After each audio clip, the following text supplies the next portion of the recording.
O ser humano, ele tem necessidade de progredir, mas se ele estiver isolado, ele não tem condições para atingir esse progresso, que depende dos bens que lhe são oferecidos pela família, pela escola, pela religião, pela sociedade, de uma forma geral.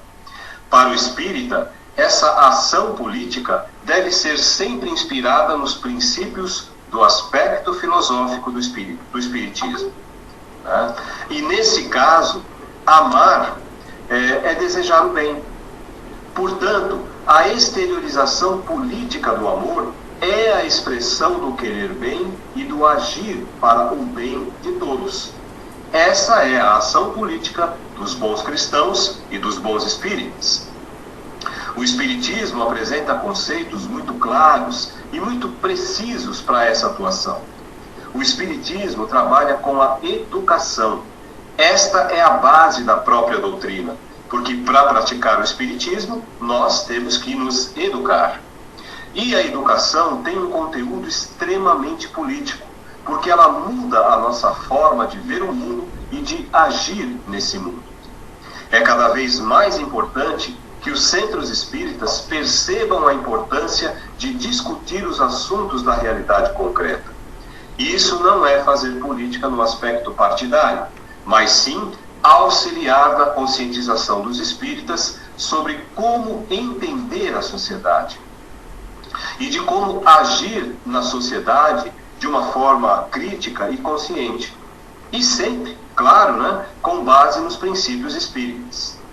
Qual é o posicionamento de um espírita frente a questões como violência, educação, desemprego, racismo, discriminação social?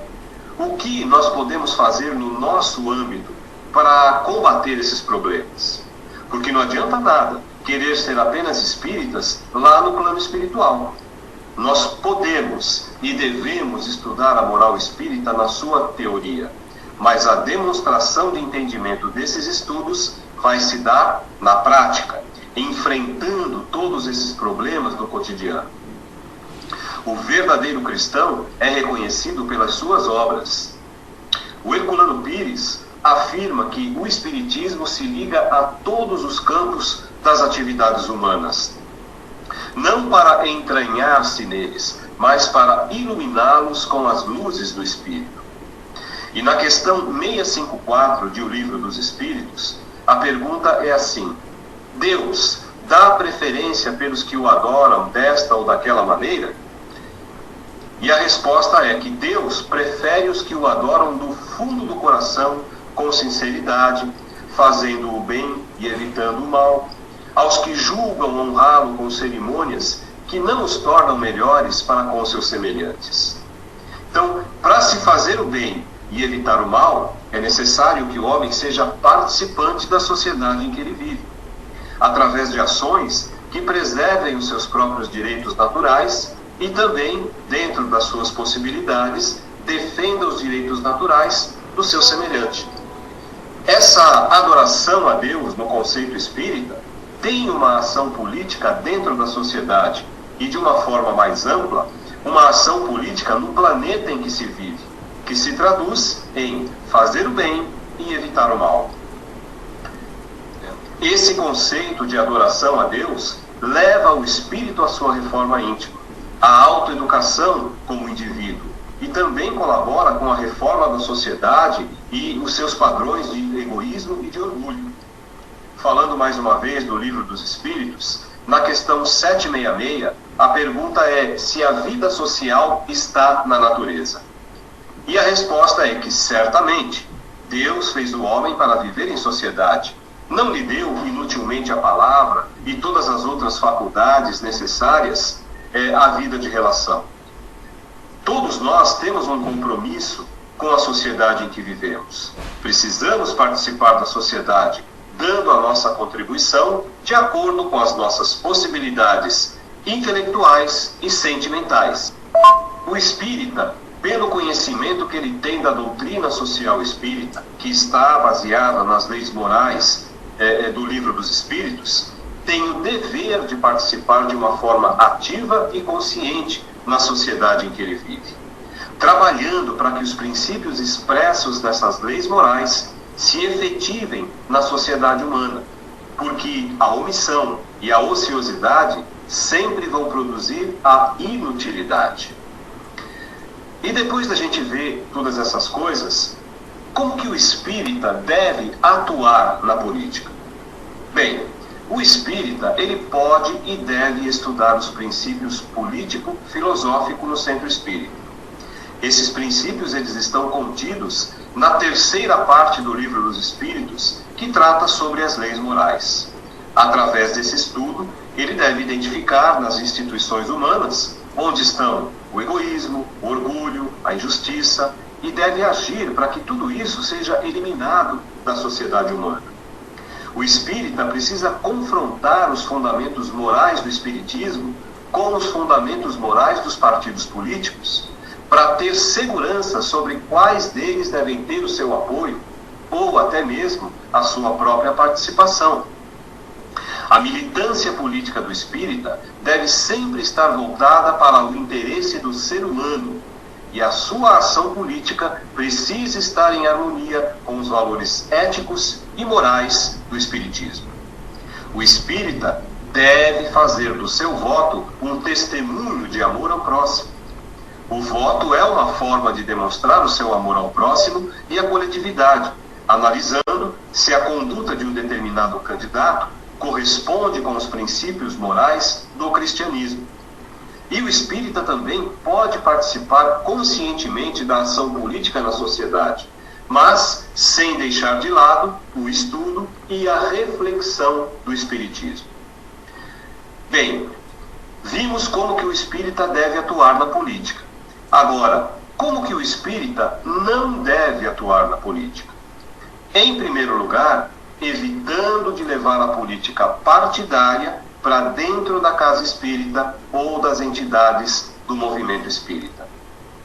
O espírita não pode se utilizar de médiuns e dirigentes espíritas para apoiar políticos partidários a cargos eletivos nos poderes executivo e legislativo. O espírita não pode ficar angariando votos para políticos em troca de uma verba para qualquer finalidade, porque essa prática não está de acordo com os princípios éticos do espiritismo.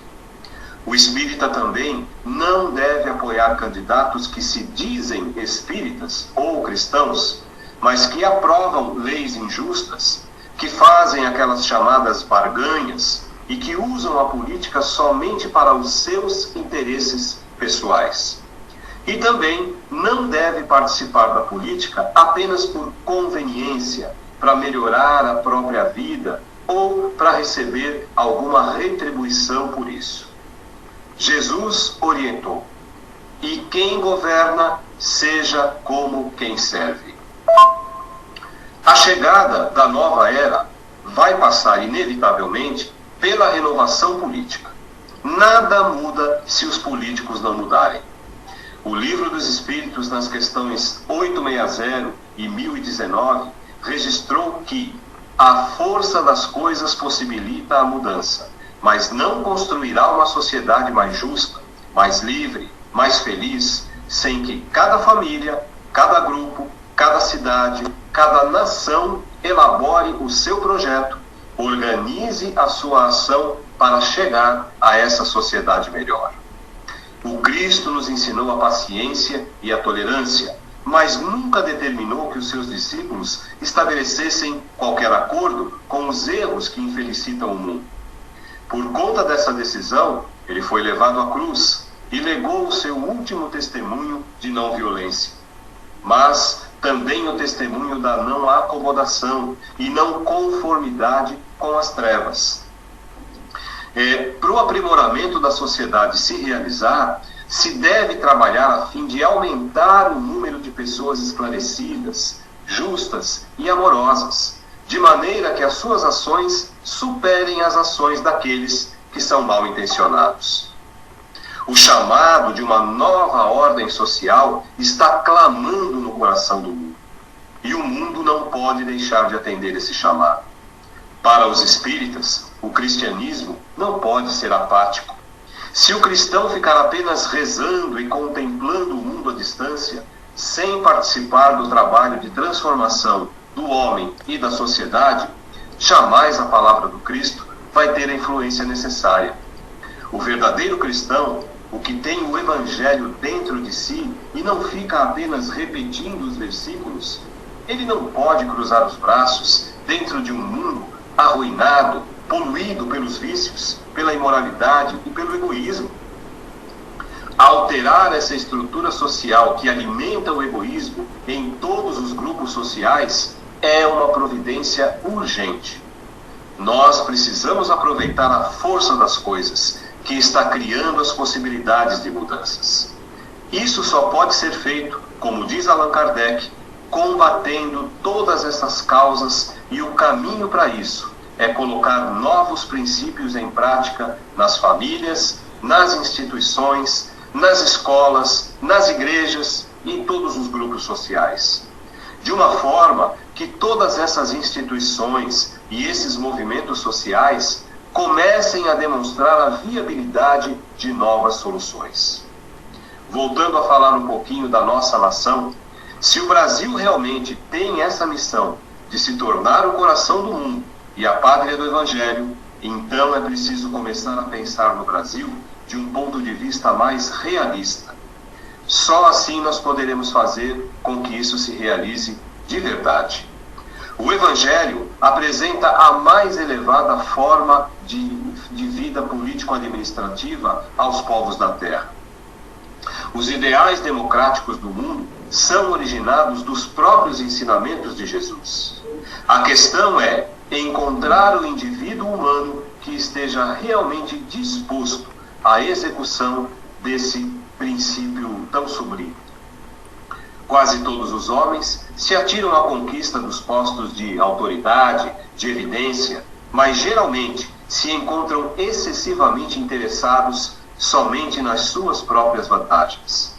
O grande desafio do espírita consciente é participar ativamente desse movimento de transformação social, tendo como suporte o conhecimento das leis morais contidas na codificação espírita, buscando sempre politizar-se para escolher melhor, esclarecer amigos e familiares sobre o voto consciente, participar de grupos de ação comunitária além das 4 paredes da casa espírita, buscando votar com amor para eleger os mais moralizados. Prevalecer sobre os maus, como já foi falado, é apenas uma questão de vontade.